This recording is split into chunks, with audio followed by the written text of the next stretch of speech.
자, 안녕하십니까. 오늘 제가 제약바이오 산업에 대해서 산업의 기초라는 주제를 가지고 또 영상 하나 촬영하고 있는데, 제약바이오 산업에 대해서 관심들은 많으신데 정작 이제 좀 제대로 된 올바로 된 투자를 못 하시는 분들이 많습니다. 그 이유 중에 좀 하나가 제약바이오 산업이 어떻게 흘러가는지, 또 우리가 지금 현 시점에서 제약바이오 산업 중 어떤 곳에 집중해야 되는지를 모르시고 매매하시는 분들이 많아요. 그렇다 보니까 될 것도 안 된다 라는 말씀을 드리고 싶고, 그러니까 우리가 제약바이오 산업에 대해서 좀 알고 매매를 해보자. 그 기초적인 부분을 알고 매매를 해보자. 깊게 들어가면 깊게 들어갈수록 굉장히 어려울 수가 있습니다. 근데 이제 너무 깊게 들어가지는 않되, 지금 시점에서 우리가 제약바이오라는 산업에서 반드시 알아야 될 부분들을 짚고 넘어가 보도록 하겠습니다. 일단은 제약바이오 산업에 대해서 말씀을 드릴 때, 전통적인 제약사가 어떻게 성장을 했는지에 대해서 알아야 돼요. 제가 이제 조사해온 자료를 보시면은 기존에 이제 전통 제약사들이 그 역사는 꽤 깁니다. 1900년대부터 제네릭과 계량 신약으로 지속적으로 성장을 해왔다라고 적어놨는데, 계량 신약이라는 것은 신약, 새로운 약을 말씀을 드리는 거고, 제네릭이라는 이 단어에 우리가 좀 집중을 해야 돼요. 제네릭이라는 이 단어에. 제네릭이라는 게 복제약을 얘기하는 거거든요. 복제약을. 예. 기존에 이제 좀 선진화되어 있는 외국의 이제 제약바이오 회사들이 만들어 놓은 약을 복제를 하는 거예요.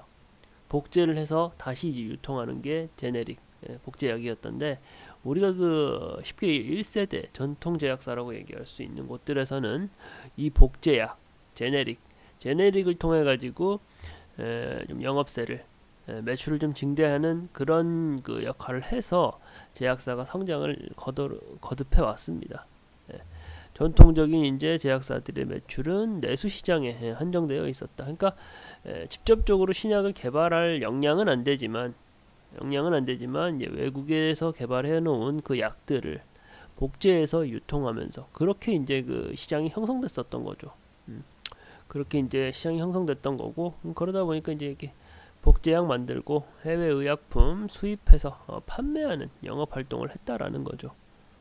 그랬었는데, 지금의 이제 제가 지금 설명드린 게 복제약 그리고 수입해가지고 그걸 유통해서 사이즈 성장을 해왔던 게 1세대의 제약사라고 한다면은, 지금의 이제 2세대 제약사는 기존에 썼던 제네릭이라든가 계량 신약을 했던 정통적인 방식을 고수하는 하는 것에 더해서 글로벌로 이제 진출하는 것을 타겟으로 잡았다. 예를 들어서 신약 개발도 직접적으로 하고 있고, 그리고 또 지금 우리가 이 시점에서 또 확인을 해야 될 게 포스트 코로나, 위드 코로나 대응해야 되잖아요. 거기에 맞춰서 우리 제약사들이 좀 변화하고 발전하기 위한 노력들을 계속 하고 있다라고 말씀드릴 수가 있을 것 같고, 의약품의 분류라고 해가지고 제가 옆에 가져온 걸 보면은, 이거는 상식의 영역일 수도 있지만 또 알아두시면 좋다 보니까, 이 의약품이라고 하는 것은 두 가지로 나눠볼 수가 있는데, 전문 의약품, 일반 의약품. 일반 의약품 같은 경우는 우리가 하다못해 편의점, 약국 가서 의사의 처방 없이 구입할 수 있는 약들 있잖아요. 그런 것들을 일반 의약품이라고 부르고, 그리고 이제 반드시 의사의 처방이 필요한 약품을 우리가 전문 의약품이라고 얘기를 합니다. 전문 의약품. 그러면 오늘 제가 이제 제약바이오 산업에서 설명을 드릴 때 당연히 집중해서 봐야 될 부분은 전문 의약품이죠. 일단 이 의약품이라는 큰 카테고리에서 봤을 때, 일반 의약품이 갖는 점유율은 10% 내지는 20%가 채 안 됩니다. 근데 이제 전문 의약품 분야가 훨씬 더 넓은 영역을, 더 전문적이고 더 고부가 가치를 창출할 수 있는 의약품이다 보니까, 우리가 집중해야 될 부분은 아무래도 전문 의약품이다. 거기서 이제 오리지널, 맨 처음 신약을 개발했던 오리지널 신약과, 그리고 그 약을 앞서서 제가 말씀드렸던, 이제 좀 단어도 익숙하실 거예요. 제네릭, 복제약 시장으로 나누어집니다. 전문의약품이라는 게. 그렇게 나눠지고, 의약품을 화학 합성 반응을 통해 가지고 의약품을 만들었냐, 혹은 바이오 합성 반응을 통해 가지고 의약품을 만들었냐에 따라서 화학 합성 의약품, 바이오 의약품 이렇게 나눠지는데 여기까지 들어가면은 분명히 이해를 하고 계시면 좋습니다. 저도 설명을 드리면 좋지만 또 어려워질 수가 있으니까 이 정도로 일단 알고 계시고, 우리가 이제 또 주목해서 봐야 될 게 복제약 제네릭. 이 복제약 부분도 마찬가지로 화학의약품을 복제했냐라고 하면은 제네릭이라고 하고, 바이오 의약품을 복제했냐라고 하면은 바이오 시밀러라고 얘기합니다. 또 익숙한 단어들이 나와요. 잘은 몰랐지만 익숙한 단어들, 바이오 시밀러, 제네릭. 그러니까 약이라는 것은 크게 신약과 그리고 이제 복제약 제네릭, 그 안에서도 이제 뭐 바이오 의약품을 뭐 복제했냐에 따라서 바이오 시밀러 이렇게 나눠진다라는 거는 우리가 좀 머릿속에 인지를 하셔야 돼요.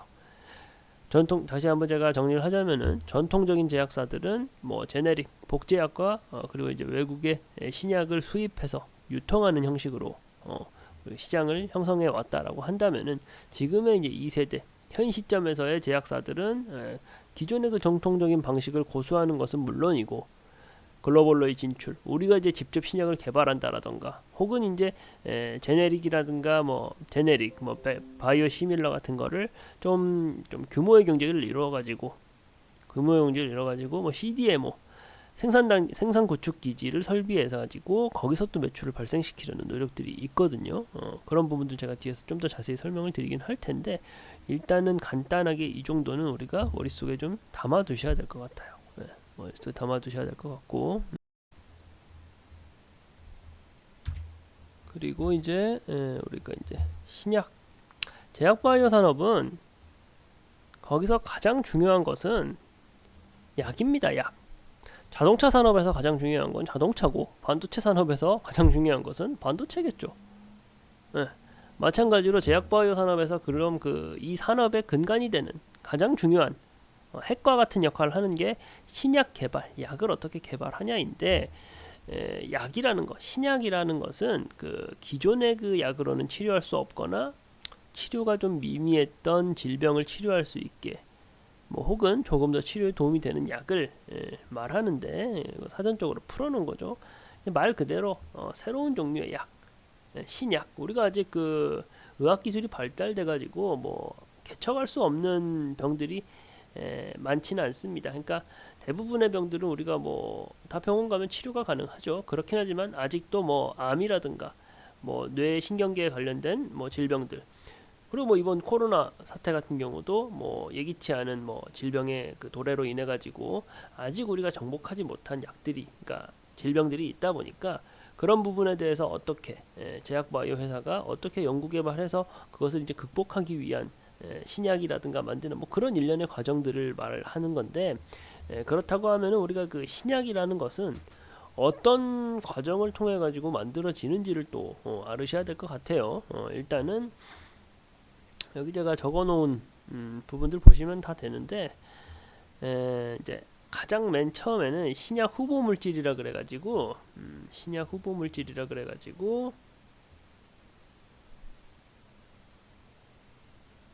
다양한 신약 후보 물질을 찾습니다. 여기서 이제 보통 우리가 5,000개에서 1만 개 정도의 후보 물질, 쉽게 말하면 이제 후보 선수죠. 그러니까 5,000개에서 1만 개의 그 신약 후보 물질을 추려가지고 또 거기서부터 이제 그 피라미드 구조로 더 그 신약을 만드는 데 있어서 필요하겠다라는 부분들을 이렇게 추려내는 과정인 거죠. 그 과정인데, 이 과정에서 왜 제약바이오 산업이라는 게 엄청나게 그 돈도 많이 들어가고 뭐 고부가가치 산업인지에 대해서 설명을 좀 간단히 해보자면은, 이 기간이, 자, 설명을 드리긴 할 겁니다. 이 전체 기간, 신약 후보 물질 탐색이라는 이 첫 단계부터 마지막에 다양한 그 임상 시험을 마치고, 그리고 이제 뭐 신약 허가 신청도 받고, 우리가 이제 그 약국이라든가 병원에서 바로 이제 그 처방받을 수 있는 시판 단계까지가 대략적으로 기간만 놓고 봤을 때 대략 한 10년에서 15년이라는 엄청난 기간이 들어갑니다. 기간만 엄청 들어가는 게 아니죠. 그리고 이제 뭐 임상 단계에서 뭐 사람을 통한 시험도 이루어지고 하다 보니까 그 연구 개발 비용, 이 신약이라는 걸 만들어지는데 들어가는 비용 그리고 시간이 어마어마합니다. 시간으로만 놓고 보면 한 10년에서 15년 정도의 시간이 통상적으로 걸리고, 그리고 이제 그 금액적인 부분은 하나의 그 신약이 만들어지는데 보통 1조 원 이상의 금액이 들어갑니다. 어마어마한 금액이죠. 근데 물론 이제 그 이 어려운 과정을 이제 잘 이겨내고 새로운 종류의 이제 신약으로 우리 그 시판이 되기 시작한다면 뭐 그것은 뭐 통일이 대박이듯이 엄청난 또 대박인 것은 맞습니다. 제약회사 입장에서. 하여튼간에 이렇게 그 기간이 길다 보니까 신약 개발에는 이제 다양한 그 제약들이 따르는데 일단 제가 신약 개발 그 단계 프로세스를 좀 설명을 드리면 신약 후보 물질을 좀 찾았잖아요. 5,000개에서 10,000개 정도의 신약 후보 물질을 찾았으면은 그 다음에 이제 동물을 통해 가지고 보통은 그 쥐를 대상으로 하는데 동물을 통해 가지고 이제 그 전임상 단계라 해서 동물 실험 단계가 들어가는 거죠. 동물 실험 단계가 들어가고 거기서 이제 어느 정도 효과를 입증받았다라고 하면은 여기 그 임상 1상 임상 시험이라고 하는 게 이제 사람을 대상으로 하는 것을 말하는데 임상 1상, 2상, 3상 순서로 넘어가는 거예요. 임상 1상 같은 경우는 일단 좀 건강한 사람들을 표본으로 시험을 해보는 거고 임상 2상 같은 경우는 조금 이제 그 건강하지 않은 그 신약 처방이 필요한 그런 환자들을 대상으로 하는데 조금은 이제 그 극소수 좀 소수의 환자들을 대상으로 하고 임상 3상 같은 경우는 다수의 환자들을 통해서 이제 시험을 하는 것을 얘기를 합니다. 근데 이제 여기 적혀 있듯이 임상 1상 같은 경우는 뭐 성공률이 한 63% 정도 높은 편이죠. 되는 편이고 임상 2상 같은 경우가 성공률이 30%밖에 되지 않습니다. 성공 확률이 굉장히 떨어지죠. 그리고 이제 임상 3상 같은 경우는 또 이제 성공 확률이 한 60% 정도로 올라가는데 그렇다 보니까 우리가 이제 임상 2상에 성공했냐 안 했냐를 두고 굉장히 그 소위의 성과를 이뤄냈다 못 이뤄냈다를 판단하는 기준이 되는 게 임상 2상이에요.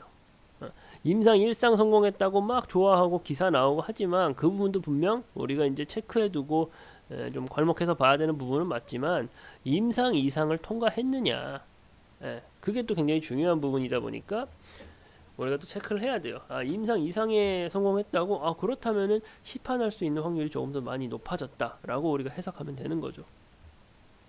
그렇게 이제 임상 3상까지 성공을 하고 나면은 신약을 이제 허가받아야 될 거 아니에요. 시판하기 위해서.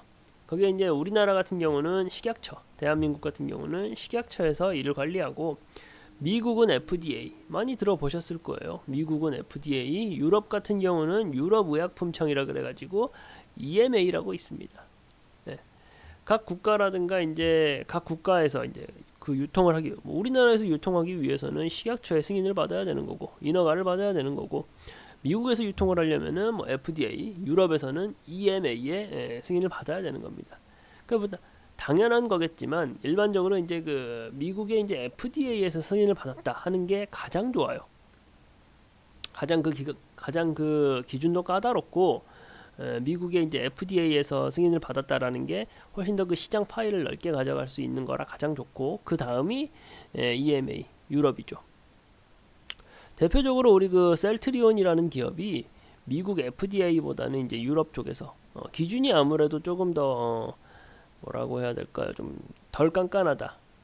좀 기준이 좀 수월하다 보니까 유럽에서 빨리 그 시판허가를 받아가지고 매출을 좀 빨리 일으키기 위한 방식인 거죠. 근데 이제 사실은 모든 그 신약이라는 게 결국은 미국의 FDA 승인을 받아야 되는 거거든요. 그래야지만 정말 그 시장 파이가 엄청나게 넓어진다라고 말할 수가 있는 건데 뭐 어쨌든 미국은 FDA 그리고 유럽은 EMA 우리나라는 식약처 승인을 받고 나면은 거기서 승인을 받고 나면은 이제 우리가 시장에 유통될 수가 있는 거죠. 일반인들을 대상으로 상업화가 시작되는 겁니다. 간단하게 제가 설명을 드렸는데 신약 개발 단계 자체가 굉장히 길고 복잡해요. 길고 복잡하고 복잡한 걸 떠나서 그만큼 시간과 자금이 많이 필요로 하는 겁니다. 신약 개발의 프로세스에 대해서는 좀 간단하게 이해를 하실 수가 있으시겠죠. 신약 개발 프로세스에 대해서 간단하게 이해를 하셨을 거고 제가 그 앞에서 설명드렸던 부분이 뭐랄까요 좀 전통적인 방식의 신약 개발 프로세스였다라고 한다면은 지금 우리가 또 주목하고 집중해야 될 게 뭐냐 AI AI 스크리닝이라 그래가지고 제가 적어왔죠. AI 스크리닝.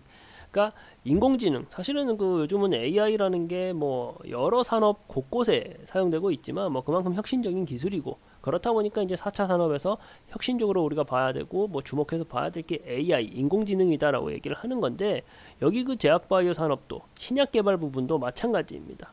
신약 개발 부분도 마찬가지예요.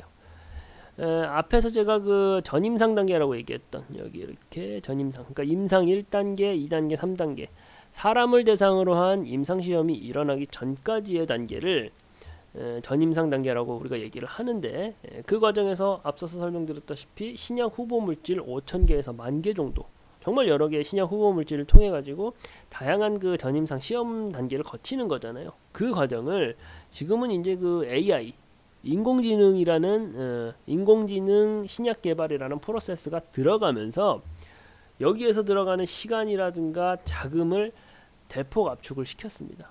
대폭 줄였어요. 예를 들자면은 이제 그 이 전임상 단계에서 뭐 5,000개, 10,000개 정도의 신약 후보 물질을 가지고 시험을 해보다 보니까 시간이 굉장히 많이 들어가겠죠. 시간이 굉장히 많이 들어갈 텐데, 이 AI 인공지능 신약 개발 프로세스 같은 경우는 이전에 그 수많은 데이터들을 뭐 슈퍼컴퓨터 같은 그런 인공지능에다가 대입을 시키면은 이 과정이 뭐 4년, 5년 여러 연구원들이 달라붙어 가지고 여러 연구원들이 그 연구에 매진해 가지고 4년, 5년 걸릴 것을 단 며칠 만에, 단 수시간 만에 해내는 거죠.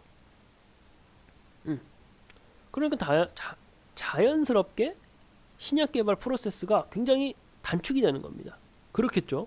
그렇다 보니 우리가 이 부분은 제가 이제 중요하다고 생각을 해가지고 별표까지 그려놨는데, 별표까지 그려놨습니다. 뒤에서 설명을 해드리겠지만, AI 스크리닝, AI 인공지능 신약 개발이라는 키워드는 우리가 앞으로 지금 시점 이후로 제약바이오 산업을 바라볼 때 반드시 기억하고 있어야 되는 내용입니다. 어떻게 보면 이제 새로운 혁신적인 기술인 거잖아요. AI 스크리닝, 이거 좀 보면은 인공지능을 활용한 신약 개발이 한창이다. 그렇죠. 여기 전임상 단계가 아주 획기적으로 줄어버리고 또 정확도도 높여주는 게 바로 이 AI 스크리닝이다 보니까 보통 이 전임상 단계까지가 한 6년이라는 시간이 걸려요.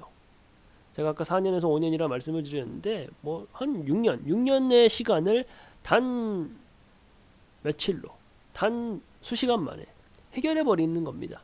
네. 엄청난 기술인 거죠. 엄청난. 인공지능을 이용하면 한 번에 이제 100만 개 이상의 논문과 100개 이상의 화학물 탐색이 가능하다. 말씀드렸던 부분이죠. 이를 통해 2년에서 5년의 기간을 단 몇 시간 만에, 단 몇 시간 만에 5년의 기간, 뭐 시간도 시간인데 금액도 천문학적으로 들어가겠죠. 단 몇 시간 만에 가능할 수 있게 만들어냈다. 그리고 또 우리가 또 집중해서 주목해서 봐야 될 부분이 후보물질 단계, 여기 신약 후보물질 단계, 후보물질 단계에서 가장 큰 시간 단축을 할 수 있다라는 장점이 있지만 그것뿐만이 아니라는 겁니다. AI 기술의 핵심은 임상시험 단계에서도 실패율을 낮춘다. 이 단계, 사람을 통해 가지고 하는 사람을 대상으로 하는 임상시험 단계에서도 실패율을 낮춰준다는 거죠. AI 스크리닝 기술을 가지고 있다. AI 스크리닝 뭐 기술과 관련해서 무슨 뭐 어떤 기업에, 모 기업에 뭐 코멘트가 나왔다 하면은 우리가 집중해서 봐야 되는 부분인 거죠. AI 스크리닝, AI 신약 개발, 이 부분 분명히 인지하고 계세요. 인지하고 계세요. 제가 뒷부분에서 한 번 더 정리를 해드리기는 할 겁니다. 정리해 드릴 거고, 바로 앞에서는 AI 신약 개발 프로세스에 대해서 제가 설명을 드렸어요. 지금 또 여기서 볼 것은 CDMO. 이것도 많이 들어봤어요. 그죠? CDMO 뭐 기사로도 보고 막 내가 하는 종목이 뭐 CDMO 관련되었다. 잘 모르시는 분들이 많은데 이 부분도 설명을 한번 드리면, 제약바이오 밸류 체인, 여기 그 디스커버리라고 했는데 보통 이제 뭐 표현하기 나름인데 보시면 아시겠죠? 전임상 전 단계까지를 디스커버리라고 했어요. 디스커버리, 임상 전 단계. 아까 그 특히나도 신약 개발 AI 신약 개발을 통하면은 이 부분이 굉장히 획기적으로 단축이 된다라고 말씀을 드렸습니다. 이 부분인데 CMO하고 CDMO의 개념을 좀 아셔야 돼요. 일단 주식 투자 관심 있으시고, 그리고 또 이제 저희가 이제 그 투자 아이디어를 제공해 드리고 있는 저희의 뭐 노란톡방이라든가 카톡방이라든가 들어와 계신 분들은 아실 거예요.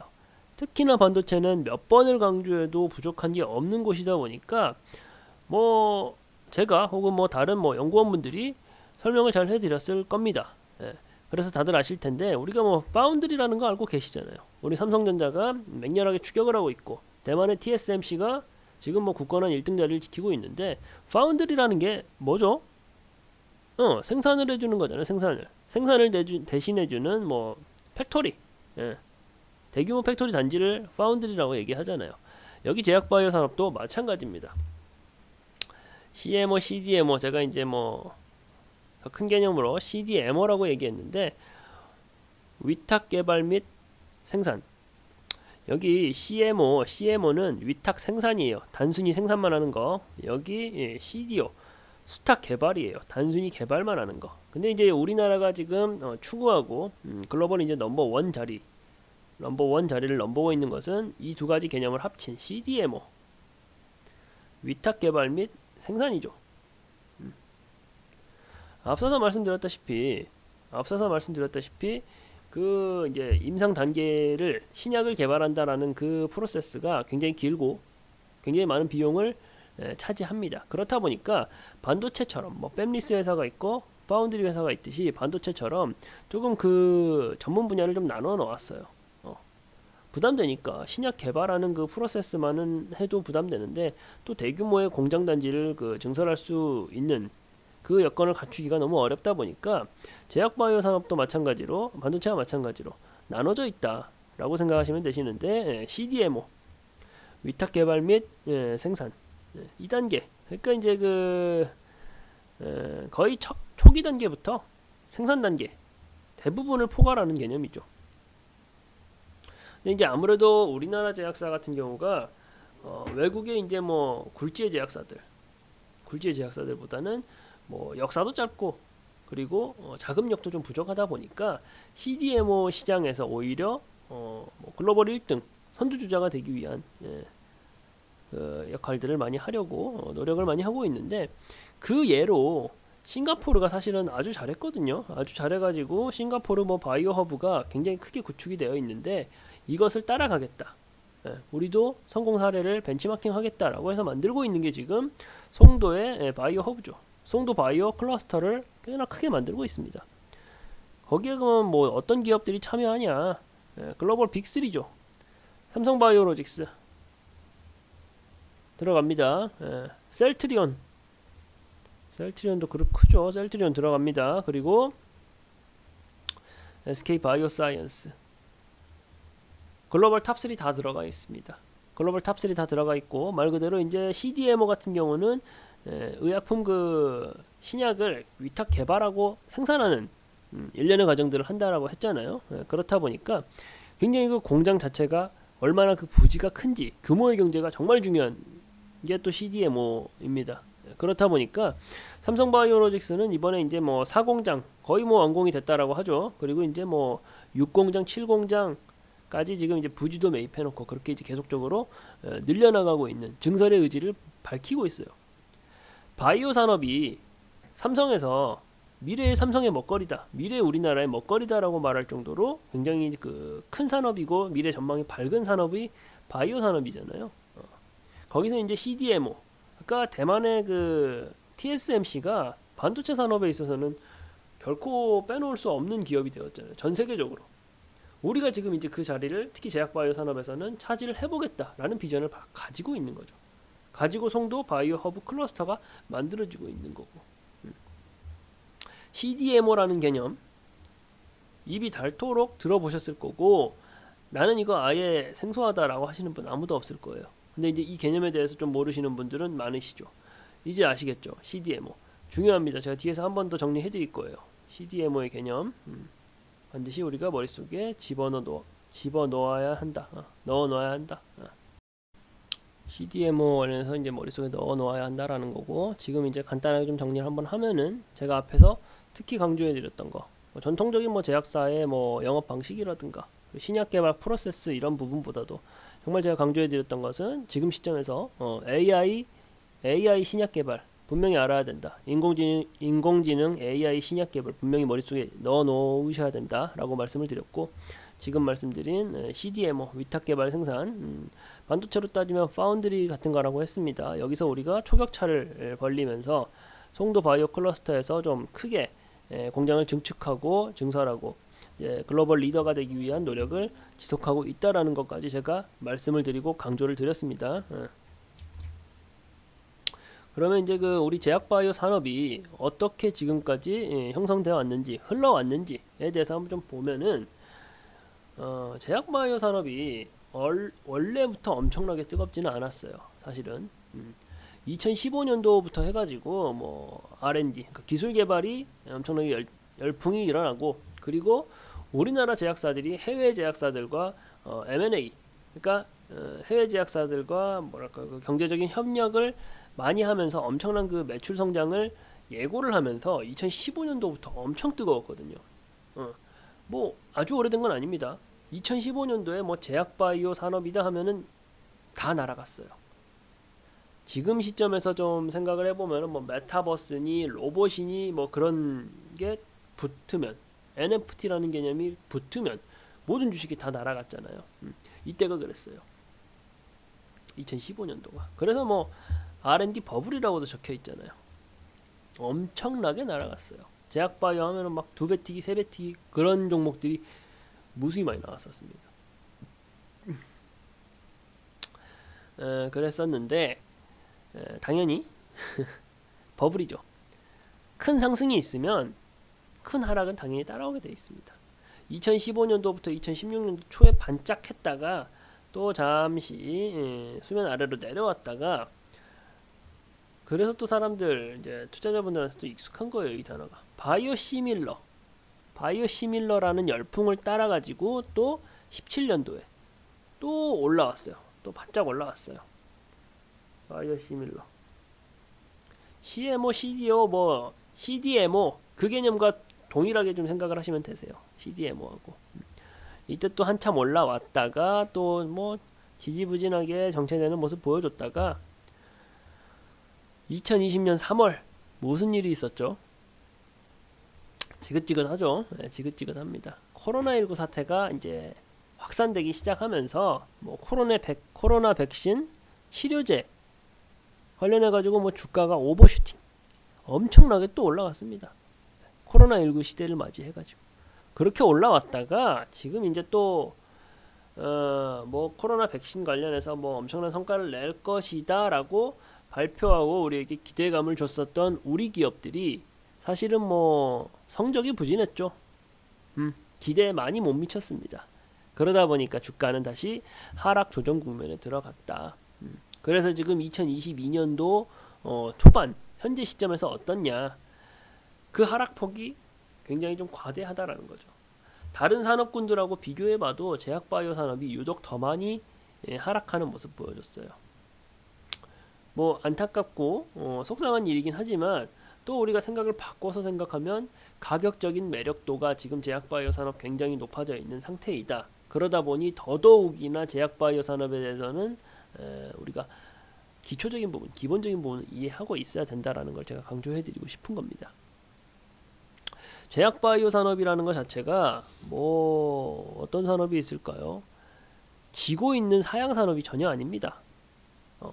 언제든지 다시 떠오를 수가 있고, 지금 뭐 4차 산업혁명기가 이제 시작된다 해가지고 관련된 뭐 테마라든가 반도체들이 엄청 뜨겁듯이 제약바이오 산업도 우리가 절대 간과해서는 안 될 산업이에요. 우리가 주식 투자를 한다고 했을 때 제약바이오 산업을 빼놓고 말할 수가 없는 거죠. 앞으로. 그렇다 보니까 제약바이오 산업에 대해서 충분히 알아야 된다. 제약바이오 산업이 지금 2015년도부터 어떻게 흘러왔는지 제가 설명해 드렸듯이 이런 부분들 알고 있어야 되는 거예요. 이런 부분들 알고 있어야 되시고, 제가 이제 뭐 15년도부터 제약바이오 산업이 올라왔다 내려갔다, 어떤 이유로 올라왔다 내려왔다 라는 부분도 설명을 해드렸습니다. 설명을 해드렸는데, 거기서 이제 그 2015년 조 단위의 파격적인 계약이 있었다. 그게 빅파마, 글로벌 빅파마, 외국에 있는 거대한 제약사들을 얘기하는 거죠. 글로벌 빅파마와 라이선스 아웃을 선보였다. 제가 별 쳐놨어요. 별 강조 표시했습니다. 라이선스 아웃 뭘까요? 말 그대로입니다. 라이선스 그 기술을 수출했다라는 거예요. 기술을 수출했다. 투자자들에게 한 줄기 희망이 보였다. 왜? 우리나라 제약사들 돈이 없잖아요. 신약 개발 하나 하는데 1조 원이라는 엄청난 금액이 들어서 사실상 좀 뭐랄까요, 좀 포기 힘들다.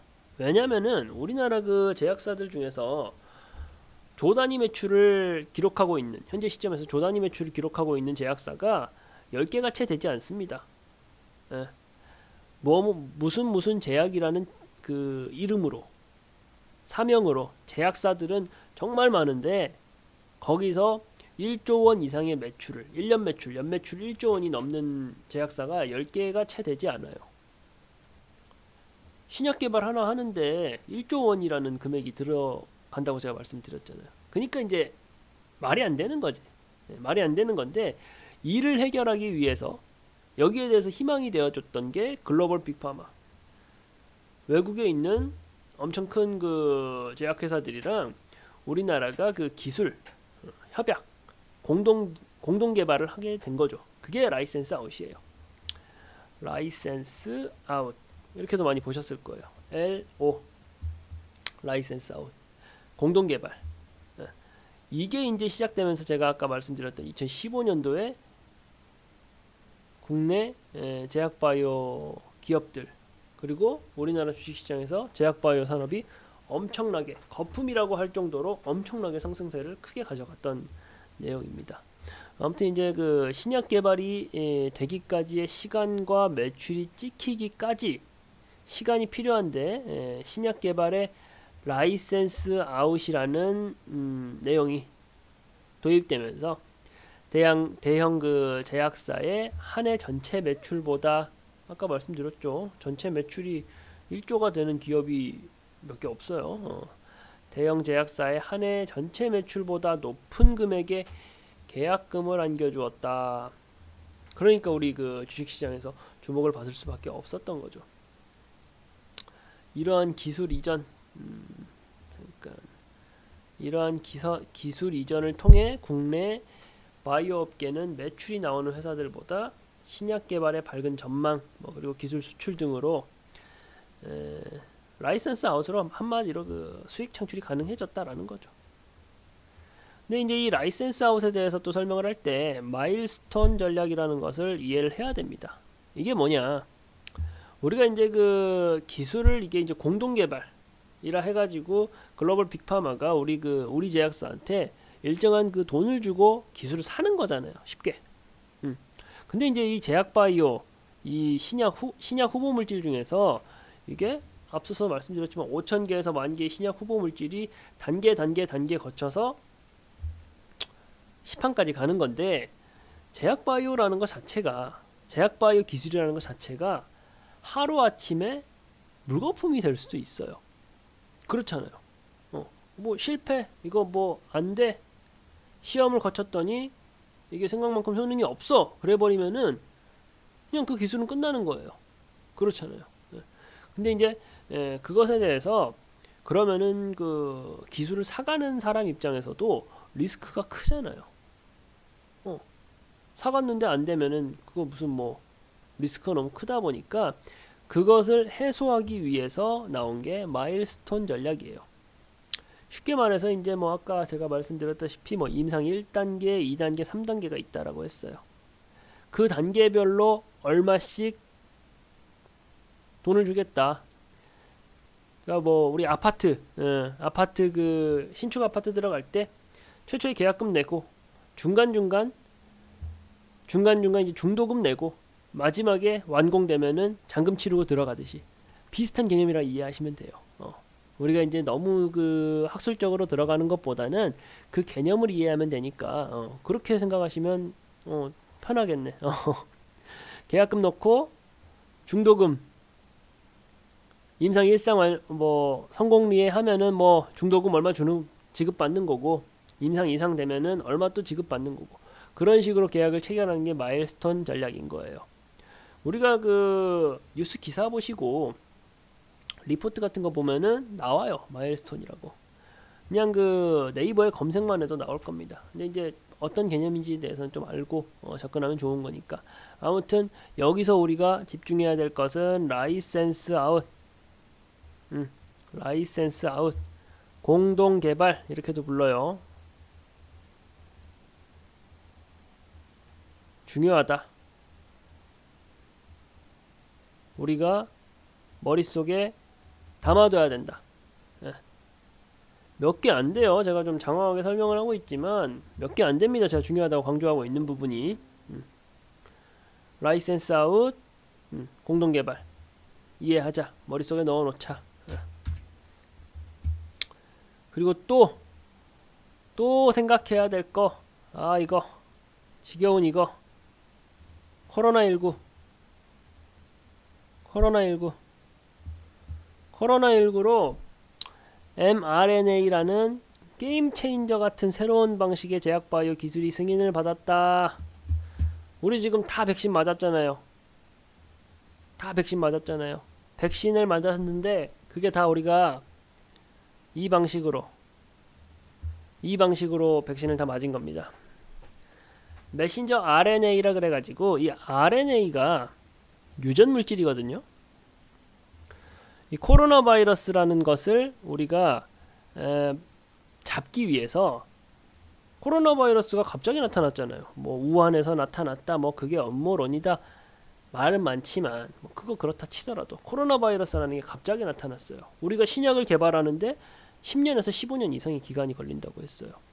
그렇죠. 그렇다 보니까 조금 다른 방식으로 이것을 잡는 방법이 필요했어요. 그렇잖아요. 지금 상태가 뭐 10년, 15년 지속된다라고 말을 하면 말이 안 되잖아요. 그래서 나온 기술이 mRNA. 그래서 나온 기술이라기보다는 원래 있던 기술이긴 했는데 조금 더 좀 빨리빨리 신속하게 승인을 받는 절차가 있었던 거죠. 이게 뭐냐? 우리가 DNA라는 말은 들어봤잖아요. DNA도 그렇고 RNA도 그렇고 유전 물질입니다. 유전 물질. 근데 이제 이 코로나19를 잡기 위해서 DNA랑 뭐 유사한 개념인 RNA, 이 유전 물질을 메신저 직접 주입을 하는 거예요. 백신 우리가 직접 주입받잖아요. 그래서 바로 잡는 거예요. 무슨 말씀이신지 뭐 대충 이해를 하셔야 되는데 메신저 RNA다. 유전 물질을 메신저 직접적으로 바로 전달을 해버린다. 그게 mRNA이고 이 방식을 통해서 하다 보니까 코로나19가 잡혔어요. 이 mRNA는 설명하자면 복잡한데 조금은 발빠르게 우리가 대응이 가능합니다. 새로운 질병에 대해서 부작용은 최소화시키고 그러다 보니까 우리가 그 mRNA 기술이 나타나고서 이게 인류의 반격이다. 그런 말이 나오고 있어요. 인류의 반격이다. 게임 체인저가 됐어요. 새로운 기술로 승인을 받으면서 mRNA 화이자, 모더나 엄청나게 커졌죠. 원래 큰 회사는 맞지만 이번 코로나 사태를 통해 가지고 더 규모가 커진 게 화이자하고 모더나입니다. mRNA라는 새로운 방식의 제약 바이오 기술이 나타났다. 라는 것을 우리가 또 분명히 머릿속에 담아둬야 돼요. mRNA. 이 이상 깊게 들어가지는 않을게요. mRNA 중요하다. 정말 중요하다. 앞으로는 몇 번을 강조해도 아깝지 않게 중요하다라는 말씀 드릴게요. 강조해놨어요. 별표. 자 정리. 시간이 좀 듣는데 제약바이오 산업에 대해서 제가 전반적으로 설명을 드렸고 특히나 별표까지 쳐가면서 강조해 드렸던 부분, 제가 오늘 설명해 드렸던 부분은 전체적으로는 머릿속으로 알고 있으시면 좋은데 그 중에서도 우리가 앞으로 제약바이오 산업에 이제 그 투자를 하겠다 했을 때 특히나 더 신경 써서 봐야 될 거 4가지 키워드 가져왔어요.